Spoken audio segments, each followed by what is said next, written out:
Assalamualaikum warahmatullahi wabarakatuh. Kesehatan merupakan nikmat terbesar yang Allah Subhanahu wa Ta'ala berikan kepada umat manusia. Bukan hanya dilimpahkan kepada umat muslim, mereka yang non-muslim pun juga dapat merasakan nikmatnya sehat sehingga kita dapat menjalani aktivitas kesehariannya dengan lancar dan bisa selesai tepat waktu. Namun ada kalanya kita juga bisa dilanda sakit dari hanya hitungan hari sampai bulan. Akibatnya kita merasa sedih karena kita tidak lagi bisa menjalani aktivitas kesehariannya dengan baik. Lalu jika sehat adalah nikmat, maka apakah sakit adalah musibah? Sahabat Ibnu Abbas yang diberi kekuasaan ilmu dalam tafsir Al-Quran menafsirkan ayat ini. Kami akan menguji kalian dengan kesulitan dan kesenangan, kesehatan dan penyakit, kekayaan dan kefakiran, halal dan haram, ketaatan dan kemaksiatan, petunjuk dan kesesatan. Tafsir Ibnu Jarir.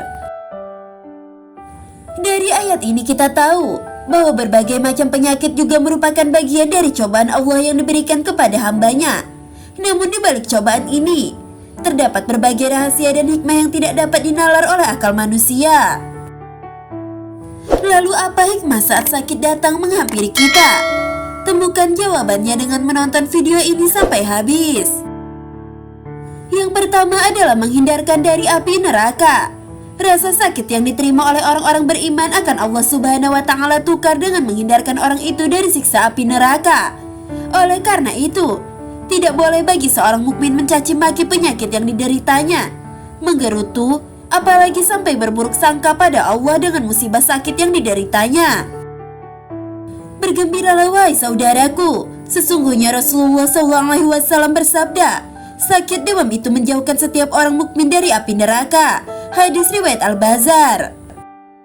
Lalu yang kedua adalah mengukur keimanan kita. Sakit merupakan barometer pengukur keimanan seorang hamba. Tingkat keimanan seseorang akan tampak saat datangnya ujian. Jika ia bersabar maka ia merupakan seorang mukmin yang baik. Rasulullah SAW bersabda, betapa mengagumkannya keadaan seorang mukmin. Sesungguhnya seluruh perkaranya adalah baik baginya, dan hal tersebut tidak dimiliki kecuali orang yang beriman. Saat ia mendapatkan kesenangan ia bersyukur dan itu baik baginya. Sedangkan ia tertimpa kesulitan ia bersabar, dan hal itu pun baik baginya. Hadis riwayat Muslim. Lalu yang ketiga adalah semakin dekat dengan Allah. Sakit akan mendorong seorang hamba untuk semakin dekat dan takut kepada Allah. Saat seorang tertimpa sakit, ia akan semakin sadar terhadap kebesaran dan kekuasaan Allah. Sebagaimana yang diketahui, kadang kita hanya ingat Allah di kala kesusahan dan diberi cobaan. Sementara saat diberikan kebahagiaan kita mendadak lupa dengan Rabb semesta alam. Sehingga datangnya rasa sakit akan meningkatkan rasa tawakal seorang hamba kepada Allah yang Maha Kuasa.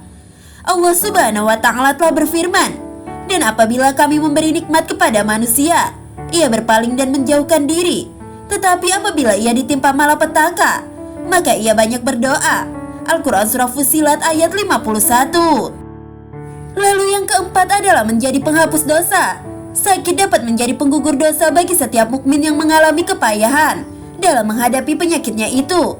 Rasulullah SAW telah bersabda, tidaklah menimpa seorang mukmin rasa sakit yang terus-menerus, kepayahan, penyakit dan juga kesedihan, bahkan sampai kesusahan yang menyusahkannya, melainkan akan dihapuskannya dengannya dosa-dosa. Hadis riwayat Muslim.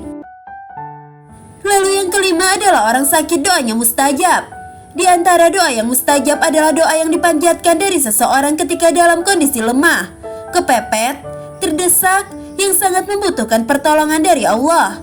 Karena itu doa mereka lebih mustajab dibandingkan doa mereka yang sehat dalam keadaan longgar.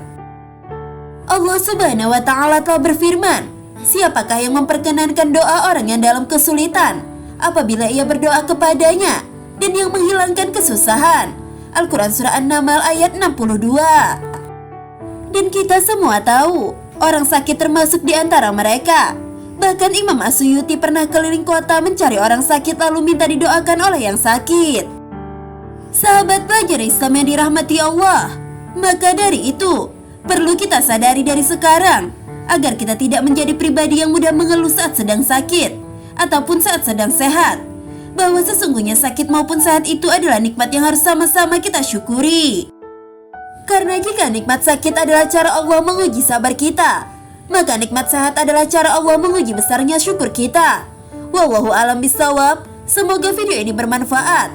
Wassalamualaikum warahmatullahi wabarakatuh.